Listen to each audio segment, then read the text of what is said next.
Hello, ladies and gents, boys and girls, people of all ages, sexualities, and identities. Welcome back to another Doctor Who review. And today we're back with the final installment of the War Master, Dark Gallifrey. And this installment really focuses, for once, a little bit more on Derek Jacobi and John Hart's character, and this whole kind of thing with James Master and Derek Jacobi just pretty much being trapped on Dark Gallifrey. So when we last left off, it turns out that Bernice Summerfield was on the run, and basically she tried to get away from the pair of them because they're both trying to find out where Dark Gallifrey is. Now it's time for the pair of them to pay the piper when they begin to figure out exactly what's happened to them. They arrive on Dark Gallifrey, but instead of getting the warm welcome they thought they were going to get, it turns out that Bernice Summerfield did this on purpose. She's locked them on Dark Gallifrey, and she's jumped off with the Unbound Doctor to escape what's about to unfold. This is all because Bernice Summerfield knows that the Abomination is the creature that is trapped on Dark Gallifrey. The Abomination, for anyone who hasn't been following along these videos, is essentially this kind of cluster of energy full of souls and departedness and past and future. It's kind of a little bit all over the place. Now, the surprising thing is, when the Master is face to face with the Abomination, he doesn't really get afraid. Instead, he just seems to laugh at it and call it a giant blob of absolutely just a mess.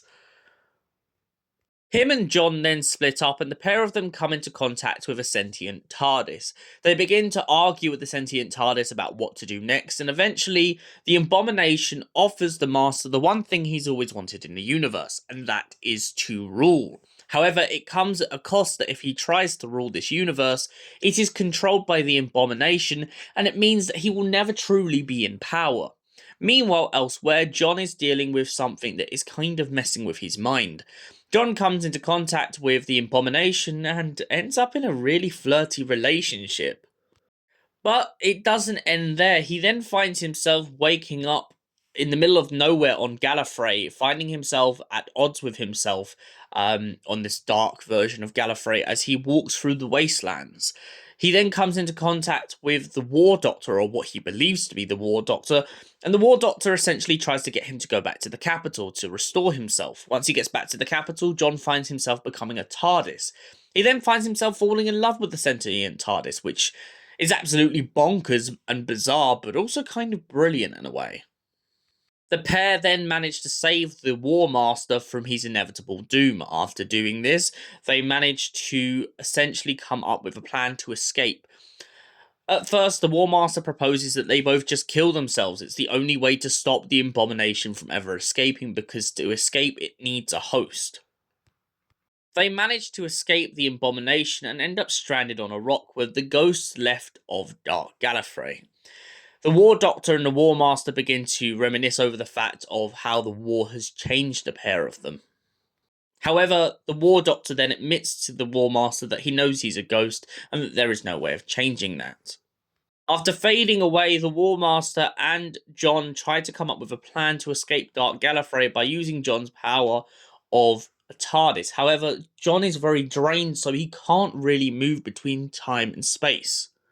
Luckily for him, he has a date with a sentient TARDIS and manages to escape the Abomination once again. The War Master then wakes up from a trance or whatever happened to him and finds himself laying on a bench next to Bernice Summerfield.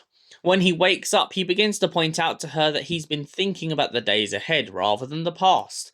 As he picks out of his pocket a small rock, he explains to her that it is the remnants of a destroyed universe. He doesn't explain to her that it is the last remnants of the Abomination, and that the Abomination has finally been destroyed. Meanwhile, elsewhere, John and the sentient TARDIS are kind of off on a stroll and enjoying their time together. They then have a smooch, and the universe explodes. No, I'm just joking. But essentially, we end on them having a bit of a kiss. That's the bit I wasn't joking about. Right, so Dark Gallifrey, the War Master, Part 3. What do I think of this story? It's got a bit of the same problem as I said with the very first box set. It's a little bit all over the place. I like that we catch up from where we left off. I like that we explore that the Time Lords, doesn't matter what reality you're in, are going to be an absolute pain in the ass with big giant collars. I also love how the War Master just blatantly decides to just slag them off to their faces. Doesn't even think twice. Just goes, "You all look like walking carpets." I like that we get John finding himself at odds with himself, and also finding himself struggling with the idea that Abomination can take away parts of his life. I really love how he has a mental breakdown over this. So what do I give Dark Gallifrey the War Master Part 3 out of 10? As I said, it's a little bit all over the place, but I definitely feel like there's a couple strong points, especially Derek Jacobi's performance throughout the whole thing, and for that reason I give it a solid 8 out of 10. Thank you for watching, and we'll see you in the next Doctor Who review. Until then, goodbye, stay beautiful, you beautiful people.